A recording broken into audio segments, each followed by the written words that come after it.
Naquele tempo, muitos dos discípulos de Jesus que o escutaram disseram: Esta palavra é dura, quem consegue escutá-la? Sabendo que seus discípulos estavam murmurando por causa disto mesmo, Jesus respondeu: Isto vos escandaliza? E quando virdes o Filho do Homem subindo para onde estava antes, o Espírito é que dá vida, a carne não adianta nada. As palavras que vos falei são espírito e vida, mas entre vós há alguns que não creem. Jesus sabia desde o início quem eram os que não tinham fé e quem havia de entregá-lo. E acrescentou: É por isso que vos disse, ninguém pode vir a mim a não ser quem lhe seja concedido pelo Pai. A partir daquele momento, muitos discípulos voltaram para trás e não andavam mais com ele. Então Jesus disse aos 12: Vós também vos quereis ir embora? Simão Pedro respondeu: A quem iremos, Senhor? Tu tens palavras de vida eterna. Nós cremos firmemente e reconhecemos que Tu és o Santo de Deus. Palavra da salvação. Glória a vós, Senhor.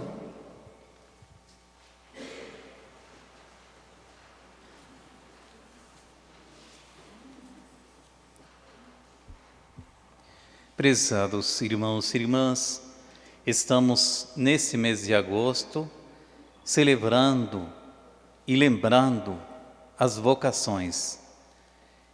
O primeiro domingo lembramos e rezamos pela vocação dos padres, do padre. Segundo domingo, pela vocação da família, dando destaque aos pais.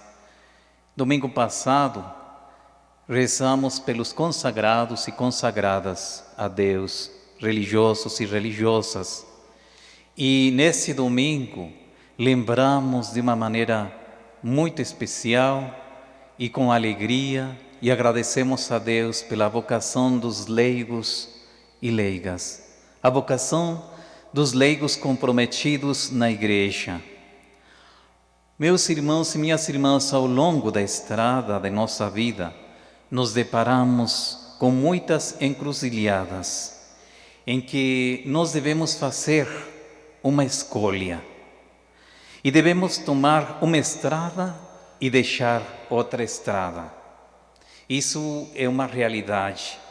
E as leituras de hoje nos dão dois testemunhos muito importantes e muito significativos, o testemunho de Josué e Pedro.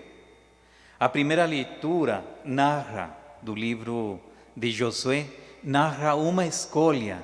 É uma leitura que eu gosto muito, porque após a morte de Moisés, ficou como líder ou liderança do povo de Israel, Josué, guiando o povo para a terra prometida. E aí, Josué, ele apresenta a realidade ao povo.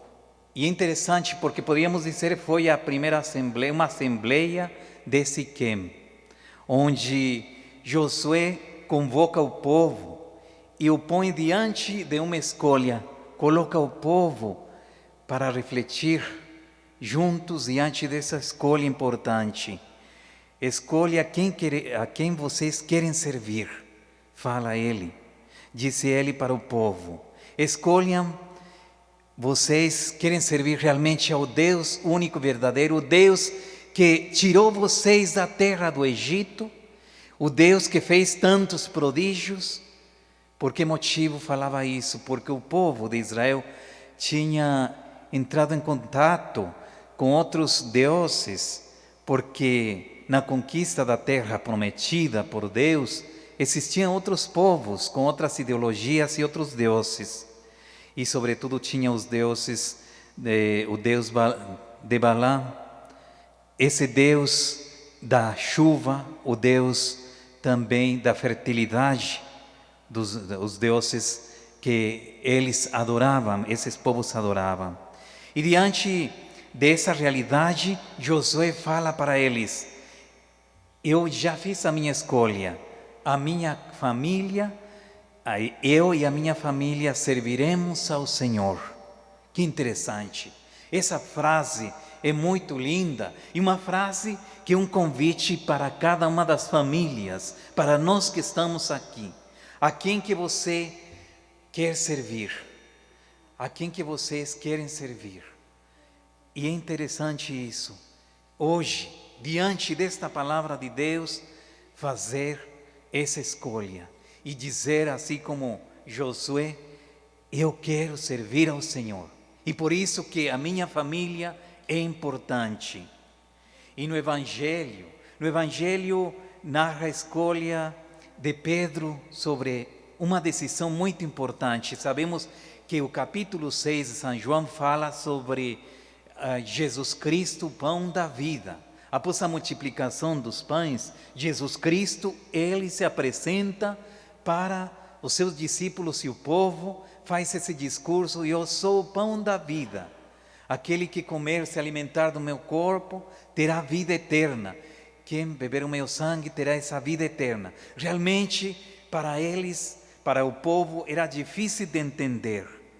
E o texto, então, é a conclusão do discurso do pão da vida. Diante dessa realidade, Jesus fica firme, anunciando esse reino de Deus. Ele veio anunciar esse reino de amor, de paz, de justiça, e ele veio se doar para o povo como esse pão da vida. Diante dessas palavras, muitos são levados a fazer uma escolha: seguir a Jesus ou abandonar Jesus, desistir dele. É uma situação, poderíamos dizer, às vezes constrangedora, mas Jesus, ele é firme. Buscar apenas Jesus Cristo, ele se dá conta que o povo buscava apenas o pão material. E o povo precisa realizar essa escolha.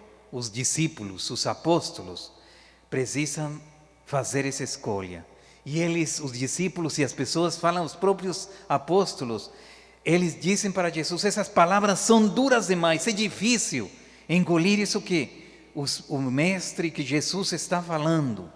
Por isso, questiona os 12 e fala: vocês também querem ir embora? Diante desse desafio aparece o belo testemunho de Pedro. Senhor, a quem iremos? Tu tens palavras de vida eterna. E realmente a palavra de Jesus Cristo é vida eterna e nos dá força. E aquilo que nós precisamos hoje, diante desta palavra de Deus, diante do questionamento de Jesus Cristo, nós também responder: Senhor, a quem iremos? Tu tens palavras de vida eterna. Os teus ensinamentos são verdadeiros e autênticos, mesmo se às vezes eu tenho que renunciar àqueles deuses que nos chamam a atenção e que nos desviam de Jesus. Existem no cristianismo questões que são inegociáveis, meus irmãos. Não podemos fazer votação. Por exemplo, alguém pode até pensar: eu quero seguir Jesus com todo o meu coração, mas vou deixar de lado aquele mandamento. Não podemos. Jesus é firme. Jesus, ele fala: vocês querem me abandonar? Podem ir embora. Às vezes nós estamos preocupados também das pessoas e pensamos: será que posso fazer mais flexível a palavra de Deus? Eu falo para você, meu irmão, nós não podemos, porque a palavra de Deus, Jesus Cristo veio anunciar essa palavra e precisamos carregar a cruz. A nossa escolha, nós fizemos a nossa escolha o dia do nosso batismo. No Evangelho de hoje, Jesus não parece estar tão preocupado com o número de discípulos que continuarão a segui-lo. Prefere perder os discípulos a renunciar à missão que ele recebeu do Pai. O reino de Deus não é um concurso de popularidade. Muitos pensam que suavizando as exigências do Evangelho seriam mais facilmente aceitas pelos homens do nosso tempo. o que deve nos preocupar não é tanto o número das pessoas, mas o que deve nos preocupar é nós darmos testemunho de Cristo. Por isso que hoje convido a uma leiga para dar o seu testemunho de vida. Acolhemos nesse momento